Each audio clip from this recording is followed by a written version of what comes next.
So a lot are asking me what font I'm using for coloring books, drawing books, or other kids activities. So today, I will share with you 10 of my favorite fonts, so be sure to watch till the end. Mary Kate Outline. This font uses hollow letters that children can color inside. Neon Neon.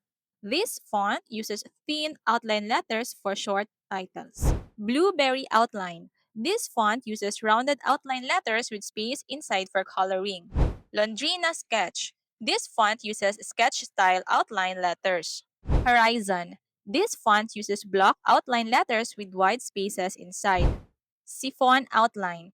This font uses clean outline letters for readable text. Art Nouveau Outline. This font uses narrow outline letters with curved details.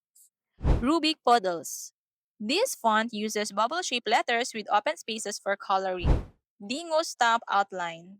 This font uses thick outline letters with a stamp-style shape. Londrina Shadow. This font uses outline letters with a shadow effect. There you go. So let me know in the comments which font you like most and which one you will be using. See you in my next video. Bye!